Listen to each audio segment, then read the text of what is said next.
Welcome back, folks. This is another episode, another great show. We're going to have an amazing guest today, talk about DEI. And before we get into that, what's up, Walt? Man, I'm good, brother. Happy Happy Friday to Friday, you, brother. man. I'm good. How about you? Yeah, same here, man. Happy Friday. I'm good. Just chipping away, man. Just keep going, keep learning, keep Yes. growing, our Yep. motto. And that's it, man. What's it? I see you got an article. What's that about? Yeah, it's a couple of stats about employee wellness. Okay. 65 critical workplace wellness Oh, dang. statistics of 2025. You're not going to get into 65 of them, though, right? No, not. So the one I wanted to touch on was the workers' response to employee wellness efforts. Okay. So it said that workers are interested in improving their financial, physical, and emotional well-being. We know that we're a part of that group that wants to improve that for ourselves and others. Absolutely. And it says the vast majority of employees care about their wellness. In a study from Deloitte, 91% of respondents shared that they have goals for their well-being. Yeah. Right. So that's an overwhelming. Moreover, 75% of employees and 89% of C-suite executives surveyed reported that improving their well-being is the top priority for them. Wow. Yeah. Yeah. As it should be. And it said the same report found that 68% of employees and 81% of C-suite executives say that working on their well-being is more important than advancing their careers. Absolutely. As it should be. Right? Put yourself first, right? Because think about it, if you're not right in your, whether it's like spiritually, mentally, emotionally, or physically, like that can impact your career at the end of the day. So yes, I think you first have to be okay. You have to help yourself before you can help anybody else, right? And that's exactly what I was thinking of. Like, it's, how they say, you got to pour into yourself. You got to love yourself before you can pour into anybody else and love anybody else. Yeah. Yeah. I mean, I'm glad folks are putting that first, because that may be a little different from years in the past where they put work first and they put other things first before themselves, and you end up burning out. It's like us and payroll folk, when we put payroll before ourselves. But it's a really good conversation for payroll people, because like for me, I've always planned my vacation. I mean, we have to plan our vacations around the payroll schedule, right? Yeah. I'm a one-man show or one-person show, right? And as far as payroll is concerned for my company, so nobody's doing it if I'm not doing it. Sure, there are instructions, and we use a vendor, that ADP, that could absolutely get us through the emergency if, heaven forbid, I was in somewhere and I just couldn't get there to do it. Yeah. Absolutely. Something happened, right? ADP can definitely, like how we talk about it, run the last file. I can pay people off the last file, something like that. Business continuity plans. But so anyway, long story short, people always say, "Oh man, that stinks that you have to plan it around me," and I'm like, "Nah, not really." It's instead of that week, it's a different week. Unless it's something specific, like an event that the event is not changing, payroll's not changing, so it conflicts. Then maybe that could be an issue. But I've never had a problem in my 20 plus years where I had to miss anything of any great importance on my personal side for it. You know what I mean? Yeah. And I want to speak to the other side of that, because yes, you do have that work ethic and stuff like that, but it's important for people to know when to take a break. Sure. Instead of getting that burnout, right? Like, yes, you can be committed and steadfast in your processes, and next thing you're like, I'm not sleeping good. I'm dreaming about payroll before I have to go to work. Like, it's happened to me. Like over the weekend, it was Monday, and it's not really Monday, it's Saturday. Yeah, no doubt. Like having those things happen. So I think it's important. I just want to read over one more thing before I just join. There was a Gallup study that the respondents reported to. So it said that though mental health is something that they want to Hmm. prioritize, it says that only 61% of employees have access to mental health care as a part of their benefits package. The responders Mm. replied 61? to I it. thought that's a higher number than I thought, though. Me is lower than I thought. I thought a lot of companies nowadays would have been, but look, I, when I think about it, I guess it might be the small businesses Yes, that's what I was just that may gonna not say. offer that. That's exact. This Yeah. is the. It's not that they don't have access to mental health. Some of them Oh, don't have access to benefits at all. Well, you found it. What? I just thought another There you stat go. is even lower for small businesses. It says 54% report having access to mental health Yeah, coverage. yeah. There you go. Wow. And it's probably again because it's probably a symptom of smaller employers not being able to offer health Hmm. insurance at all, right? Because if you're under 100, you you fall into this kind of space where your folks have to go to open market, right? Yeah, unfortunately. Right, the state and federal healthcare systems type of thing, what we call Obamacare. And I don't know if that's a dig or not. Like I think it's great that we call it that, but I don't know if it's a you know what I mean. But No, I anywho, get it. right? Yeah, exactly. But And look, that's the last probably thing I what want, it is. Yeah. oh, go No, ahead. go no, go ahead. The last thing I want to say here is that nearly 4 in 10 employees that responded to this survey, Hmm. 38% report that their employers have discontinued various well-being Oh programs, wow. including stress management, nutrition, parental and caregiver support, and mortgage assistance. Wow. So it's just, I think a lot of them, some of that has to do with inflation as well, because things have gotten more expensive and some companies, depending on what industry that they're in, they may be trying to cut some costs somewhere, right? And I think that they're like, oh, we can get rid of this program because how many people are enrolled in the program anyway? And the company may just get rid of that instead of paying for it. But do you think it's a separate policy or is it? I feel like it's rolled into your medical. Yeah, that's what they said. That's what this is saying, that I'm sorry, I it's a may have. part of the benefits Yeah. coverage, benefits package. Okay. And that is so that they take it away. So, cause like I guess the company can like kind of Oh, you can take it pick and choose away what and they it'd be want. cheaper, I guess? Yeah. Oh, I always thought it was rolled into they look, so shows that I've always had decent access to coverage, but I always thought it was part of our medical plan. And then, Yeah. what I did experience is it's limited. Like we will only get a certain amount of things covered, and then the rest is out of Yeah. pocket, which is crazy Yeah. because I think everybody needs a therapist forever. From there we go. Hey, Hello. Hey, Dr. How are V. you today? good and you? Well, I'm good, you? thank you. Thank you so Good, much good. for giving us another shot here. Sorry about the last time and the confusion and all the things there. No Thank you. worries. It's funny, I have alopecia, and so I usually wear wigs for these podcasts. But today I was just really hot, and I feel like my bald head's rocking it today. That's right. And now all three of us are baldies. Yeah. I love it. There you go. There it is. That's right. We're right at home. Yes. Yes. We're going to get right into it, Doc. We are honored to have Dr. Victoria Mattingly with us. She's an accomplished organizational psychologist, founder of Mattingly Solutions, a woman owned and women led firm where she delivers high impact keynotes and allyship, which I'll want to learn more about, mental health, workplace inclusion. With over 15 years of experience helping organizations build equitable, human centered cultures, Dr. V is renowned for blending research backed insights with powerful lived experiences, including her journey through cancer, alopecia, and mental health recovery. She's the author of Act Like an Ally and Work with an Ally, and co author of Inclusalytics. Nailed it. Nailed it. How Hey everybody, Tim Sackett, host of HR Famous, a new podcast on the Work to Find Network.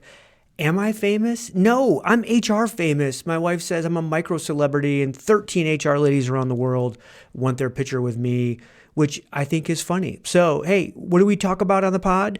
We talk about all the dumb stuff we do in HR in any given day, week, month, and we have fun with it, and we have some great guests. Come check us out. We're not famous, we're HR famous. how EI leaders use data and drive their work. I want to read these books. Dr. V has inspired executive leaders, HR professionals, ERG champions, and managers at Fortune 500 companies, global conferences, and always with the same goal to make inclusion actionable and allyship a shared responsibility. Dr. V, welcome to the show. Thanks so much for Welcome. having So, me. Yeah. So tell us, like, we always ask origin stories, right? And like, how'd you get here? What got you into this business? Yeah, so I majored in psychology as an undergrad, and I did not know much about organizational psychology. There wasn't a focus on that in like most psych programs. Right. And I graduated in 2008 during the worst recession since the Great Depression. So couldn't really get a job with my psychology degree. So I was bartending out in Portland, Oregon. And two organizational psychologists walk into my bar, tell me what they're in town doing. I'm like, let me get this straight. You're getting paid to make the lives of the employees better. And everyone's on board with this. What type of field is this? Sign me up. And so I ended up getting my PhD in that field. I started more in the learning and development space, particularly around emotional intelligence and what people call soft skills. I call them power Yes. skills. I like And that. then it was in 2016, I started getting involved in diversity, equity, inclusion. I started with a program for male executives to help them be better allies to women in the workplace. That was also the Mm, basis of my dissertation work.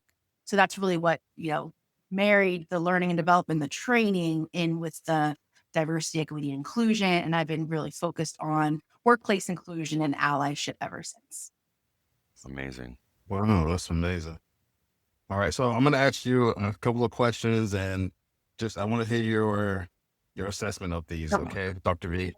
So you're known for making allyship actionable and a shared responsibility. What's the first step that any leader or any employee can take from to move from intention to action when it comes to allyship in the workplace? Yeah, the very first step that either an ally or someone who wants to work with an ally, right? You need both sides. The very first step to take is to start building those relationships across our differences. So if you're a man in the workplace, ask yourself, do I have very many female colleagues? Am I inviting women to after hour happy hours or golf matches or the same things that I'm doing with my male colleagues, right? If you're a white individual, how many people of color do I have in my network? So really start questioning yourself, like, how can I diversify the people around me? And then how do I start building intentional, meaningful relationships with those individuals? Because I think a lot of times when someone wants to be an ally, they just jump right in. They don't take the time to get to learn about the individual or the group that they're trying to help and support. So building those relationships is just a pivotal first step. Yeah. All right, awesome. Awesome. So your signature keynote focuses on allyship and belonging. From your perspective, how do those concepts intersect with payroll and HR? So when it comes to allyship and belonging, these are strategies to get the most out of our people. And if you think about human resources, like how do we manage humans in the workplace so they feel like they can contribute their best work, they feel like they have a place there, they feel like they're valued, respected, seen, and heard, right? And allyship and that outcome of belonging is a key way of getting those outcomes of engagement, productivity, retention, attraction of top talent to organizations. And also when it comes to payroll, I think about an ally's role and responsibility in pay equity. Really Mm, working with their HR partners to understand where are big gaps in identity groups. So for example, are women getting paid less than men? mhm. People of color getting paid less than white individuals? How can we identify these differences and then start getting at root causes? Sometimes pay differentials have justification, right? Someone had more experience, they have higher education, more credentials. That's okay. It's okay to not pay everyone the same exact amount. But whenever we see systemic differences that we're accounting for those years of experience and education and credentials, and we're still seeing a big difference between groups. That's where we can step up as allies or as individuals ready to work with an ally, maybe an executive level ally, say, hey, we found these gaps, right? I suspect we have these gaps. Can you help me as my executive ally to start closing them in our organization? Wow. It's amazing. Go ahead. Yeah, because you say something that I think I understand, but I want other folks to understand clearly too. You say one thing's to have an ally, but you got to be. What's the other side of that? Work with it. So what I call the ally and the partner. And I thought Okay. a lot about what that term should be. In research, they typically call it the recipient of allyship. Hmm. I don't like how passive that word recipient is, because a partner in allyship, someone who's benefiting from allyship, someone who's working with an ally, they need to be a very active participant in that partnership, right? The ally needs to know from the partner, what should I do? What are the outcomes that you are trying to achieve, and how can I help you get there? And if a partner says, Mhm. well, I don't know, you figure it out. The ally's not going to know what to do. The ally's going to Exactly. disengage, or the ally's going to end up doing the Exactly. wrong thing, which Yep. then won't even help the partner or help the group that they're trying to serve. And so, yeah, the ally and the partner. And then my book, my forthcoming book, depending on when you listen to this podcast, if it's after September, it's out. Before September, it's not. But it's called Act Like an Ally, Work with an Ally, and it's actually 2 books in one. When Ooh. you flip the book over, it's the other side of the book, right? And so, and the books Wow. reference each other, because I want people to ultimately read both sides, because I think about myself and my former business partner. She's a Black woman, and people look at us and say, oh, Victoria, Dr. V must be the ally because she's a white woman. But she's been my ally in mental health, as a working mother, as someone who lost her father, like a grievance ally. She's been my ally in Wow. so many other ways. And so these are really fluid concepts, and we need to learn how to be effective on both sides of the coin. I love that Wow. concept too. That idea of flipping the. That's dope. I love it. That's awesome. Yeah. I can't wait. I'm looking forward to buying this Yep. book. So if you can just give us like one takeaway from the book that you authored, Act Like an Ally and Work with an Ally, can you just give us one snippet from your book that payroll leaders or professionals should implement immediately? Well, the core thesis of the book is that allyship is a two-way partnership. And so I think a Okay. way to implement that premise immediately is to start thinking about, who do I partner with in this organization? Whether it's me, being a partner, being that beneficiary of that partnership, or me potentially being an ally and leveraging my power and status and privilege to help support this person or this group, right? So I think it's a lot of like self-reflection, and that's action too. People think action means like physically doing something, but the taking the time and energy and resources to really look inward and ask yourself those questions, either who could I partner with, or who should I be an ally to, and then starting to make those connections. Awesome. Perfect. Thank you. Yep. So we switch gears a little bit to mental health and well-being. You speak on mental health in the workplace from both a psychological and personal lens. What role can payroll and HR play in supporting employee mental health, especially during times of organizational change or uncertainty? Yeah, so HR and payroll, I mean, that's really where benefits lie. That's where leave policies lie. And when it comes to mental health, I think more organizations are starting to see the value and the importance of having mental health days available, Hmm. maybe 3 to 5 a year, I would recommend, That's just a to good. I give like people that. the permission and the encouragement, honestly, just to take a mental health day. I'm not physically ill, but I'm feeling mentally off, and I just need a day to get things back on track. So also from a payroll and an HR perspective, I think. Get ready to turn up the volume on your HR game. I'm Jay Arnold, former musician turned HR leader and host of Backstage Pass, the HR Rockstar. Each episode pulls back the curtain on key HR topics, from leadership lessons and bold career pivots to the latest in HR tech and talent strategies, featuring the rock stars within their industries. If you're ready to shake up the status quo and amplify your impact, this is your all access pass. You can catch the show on the Work Defined Podcast Network and wherever you listen to podcasts. Subscribe now and let's rock the future of work together. Normalizing mental health in the workplace. I think a lot of people see HR as just, checking the business and scary and documentation and reporting and all those things that, hey, no, like we're all humans. We all have the same way we have to take care of our physical health. We need to take care of our mental health. And we are an organization that's going to support that, whether it's through our benefits, our policies, our practices, or even just how we communicate and talk about these issues at work. Yeah, I love that. Thank you. I was just sorry, bro. Go ahead. No, go ahead, Brian. I'll ask my question after. I was thinking of how payroll can help employees more via the paycheck. I was just where me and Walt and I are actually going to be dropping a book soon too. And I was reading through one of the drafts, and it talked about the paycheck and employees' paycheck, and I was like, hey, I wonder what are some things. And I'm just talking out loud here. It's not really a question. It's just like, how can payroll help people? Because they're saying there's like a stat out there, like folks don't understand their paychecks, and when they do, it gives them a lot more comfort and confidence in their overall role and their money and their financial wellness. So I'm like, hey, how can we close? I guess it's more of a challenge for me and you, Walt. Like, how do we close that gap? And maybe something that Walt actually advocates a lot is, how do we close the gap on employee understanding their paycheck so they do feel more comfortable? Is it upon new hire? Do we walk through the first pay stub with them? Maybe like different things like that. What can we do? What are some opportunities that we have to close those gaps? So it just made me think of that as well. So my fault. Go ahead, Walt.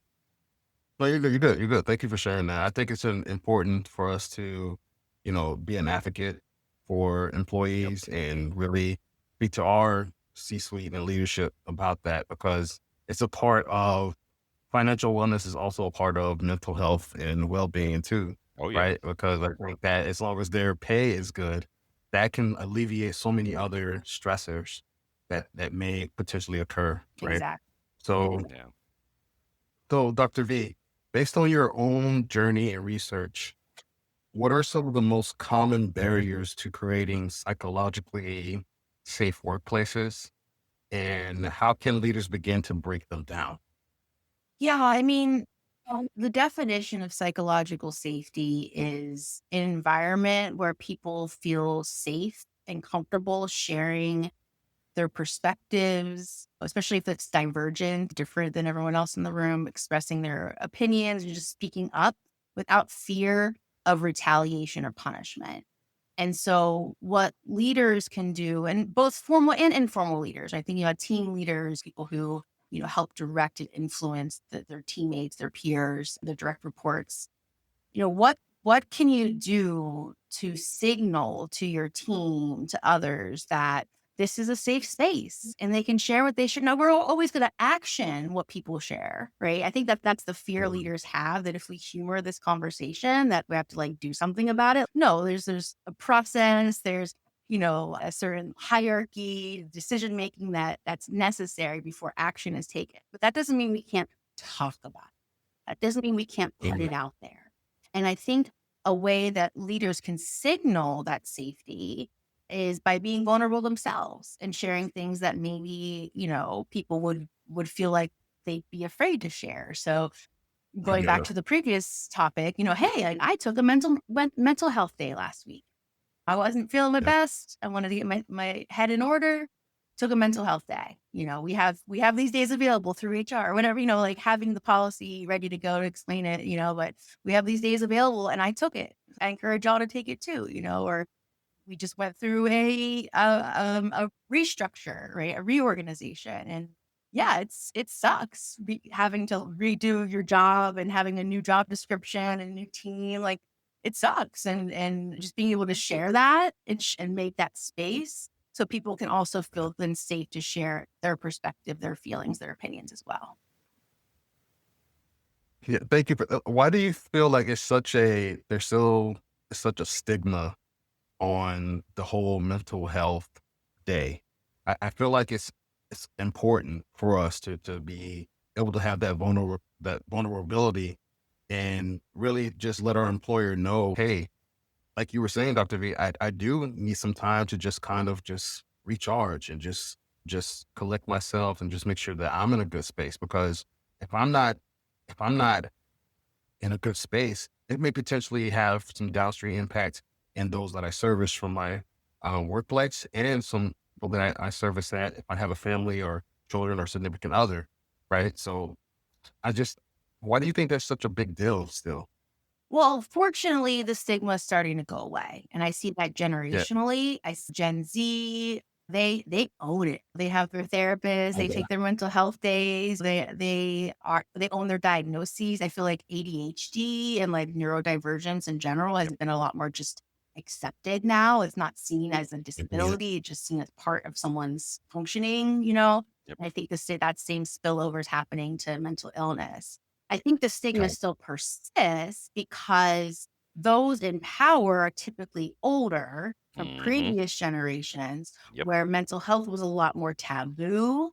The way it's Okay. portrayed, it's like mentally ill people are crazy and they're Mm-hmm. unhinged, right? We can't Mm-hmm. trust them. So many years ago they were institutionalized. It's Yep. an us versus them. At any given time, 1 in 5 working adults is experiencing some sort of mental health crisis. Yeah. That's No. 20% of the population. That's huge. No doubt. But even bigger than Yes. that is the 80% that's not, right? And that 80% that's not, people are afraid of things they don't understand. People are afraid of Mm-hmm. things they can't relate to. So that's where that stigma comes from. I think the more we can advance the narrative and the social acceptability of mental illness and mental health in the workplace, we can start chipping away even more at those stigmas. And it's an act of vulnerability, right? In a lot of ways, corporate America and business in general, it's a competitive sport in a lot of ways. You want to Yep. show your vulnerable side. You don't want to show your weakness. You want to Yep. portray in your brand that I can do it all and I'm strong and I'm healthy and I'm ready to take it all on. And so being like saying that I'm having a mental health crisis, is very counter to that superhero Yes. narrative. And so taking a more human centric approach, acknowledging that we all have our faults and challenges and, talking also about how to overcome them. I had a major mental health crisis at the end of 2023, leading into Mm-hmm. 2024. And I'm doing so much better now, right? And it's been a journey Okay. and sharing, my personal journey with therapy and getting the right medication and taking care of myself and stepping back and really evaluating what matters to me, working on my relationships, doing physical activity. Like this is all an important part of my recovery.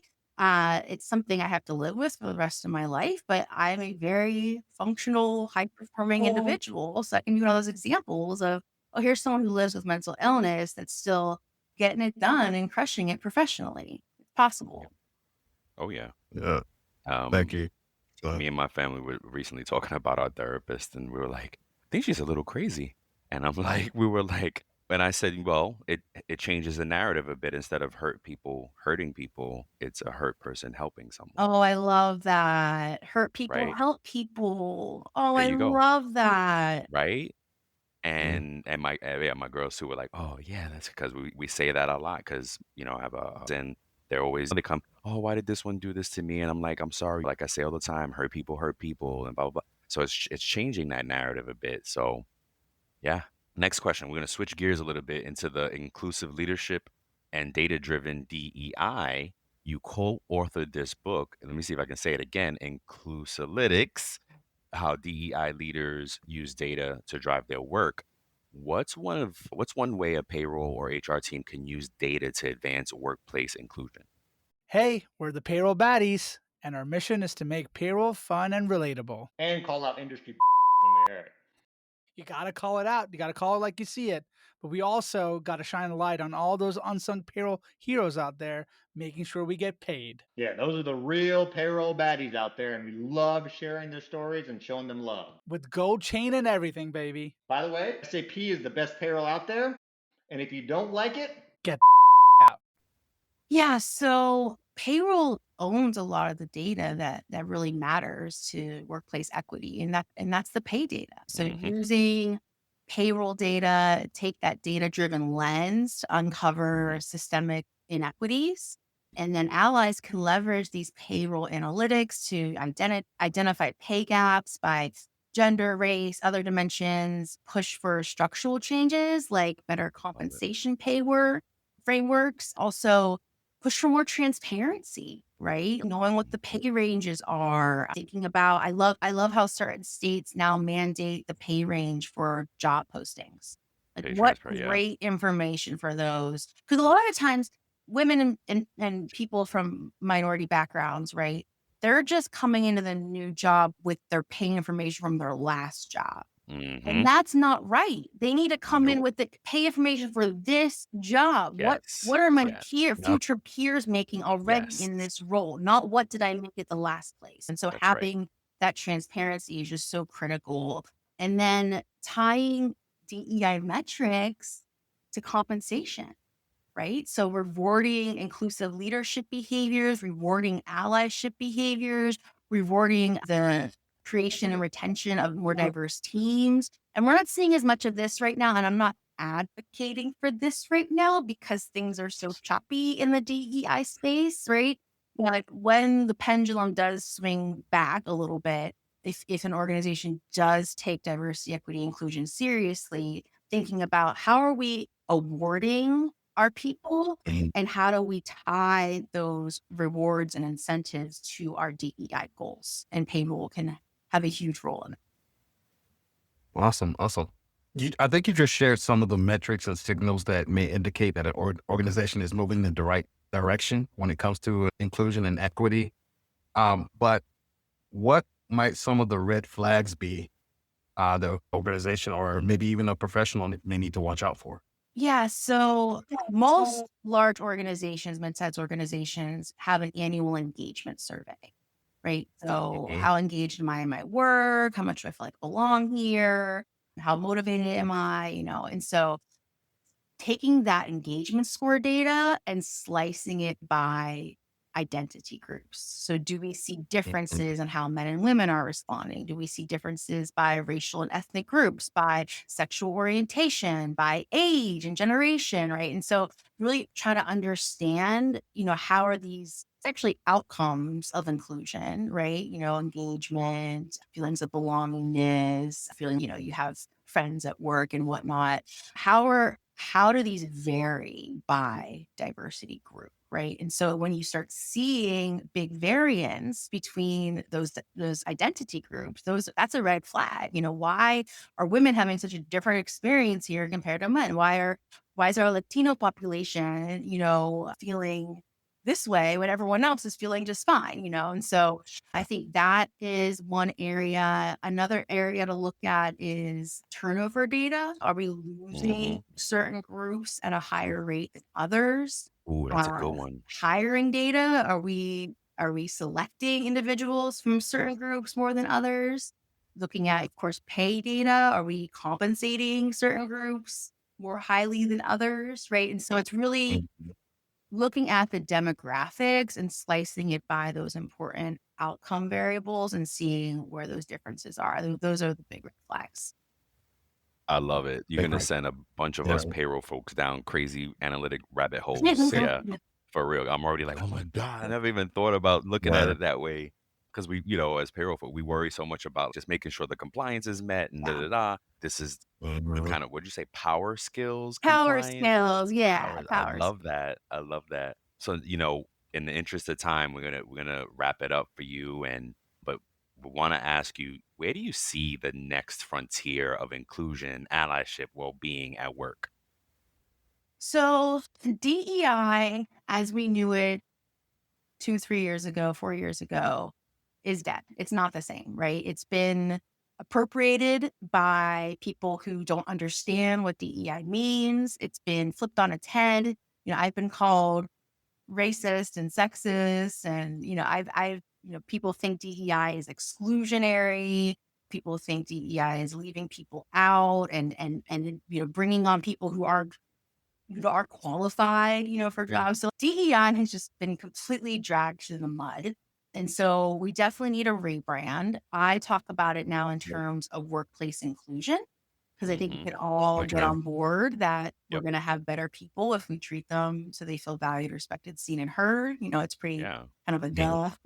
value Yep. proposition.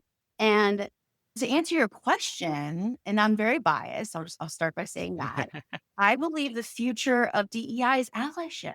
I really do, because where Yep. DEI went wrong is that certain groups of individuals felt sorely left out, particularly white, straight, able-bodied men. And Wow. allyship is a great way to say, hey, you can be part of the solution. That's You right. need to be part We of need to be it. part of We this. need Yeah, you. you need We're to be. never going to get Yep. the progress we could achieve otherwise if we don't have everyone on board. And so being able to Yeah. equip people who haven't typically seen themselves as part of DEI with the necessary tools and behaviors and frameworks to help pitch into this work and be part of the solution, I think the future of DEI is allyship. I really do. Love it. Amazing. Oh, this has been so great. Yeah, it really has. I'm really Great. glad I pushed to make sure we get you back on. And just something fun that we like to do with our guests before they go is with this or that. We have a few questions, and it's both, neither, either. It doesn't matter. Just something to talk about. Walt, you want to start it off, and I'll finish it up? Yeah. So we have 6 different questions, and I'm going to ask the first 3. Okay. Okay.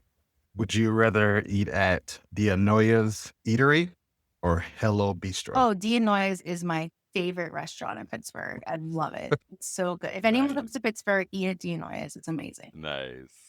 I've only had it once when I lived there, and I miss it so It's so much. good. All right. Would you prefer a long walk or a mindful sit? Long walk. I like walking. Okay. Meetings are my favorite. It's just like walking. Oh, wow. Oh, Awesome. All right. And these are both TV shows, so I don't know if you've watched them or not, but all right. So would you rather watch Severance or From? I haven't even heard of From. I want to watch Severance because I want to see Oh, the okay. the oh, this interpersonal mental. dynamics Like, in I the think you're gonna workplace. love it. Yeah. Yeah, yeah.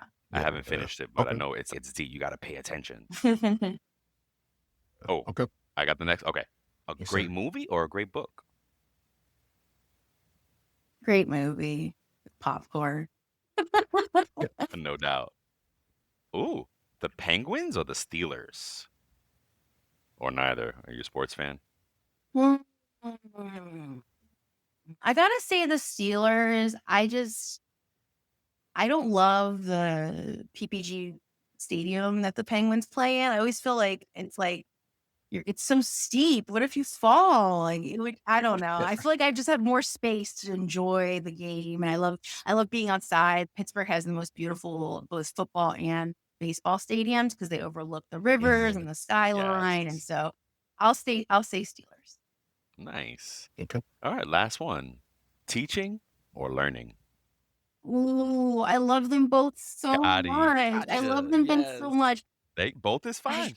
I'm There you gonna say go. teaching. The teaching just barely edges out because I love, especially at the university level, like inspiring, Yes. educating, entertaining my students. I love sharing the knowledge that I've gained. So I need to be a good learner to be a good teacher, but I Yep. do love teaching. And keynotes are just quicker ways to have that teaching moment as well. And so with my keynotes, being able to give 1 or 2 pieces of advice and make someone feel a little differently about something, I think teaching can be really powerful.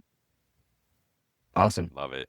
Great. Thank This you has so been much. great, Dr. Yes. V. Thank you so much Yes. for joining us. And where can folks find you? Where's the best way to reach out to you? Yeah, so you can go to my website, mattinglysolutions.com, or you can connect with me on LinkedIn. I'm really active on LinkedIn, so it's just Victoria Mattingly or VP Mattingly at LinkedIn. So please connect. Love it. Awesome. Thank you so Awesome. much. As always, folks, we love you. Go out there, like, share, engage, subscribe, follow, all the things to help the show grow and help Dr. Mattingly grow and learn more about diversity. And as always, till the next time, we love you, folks. Peace.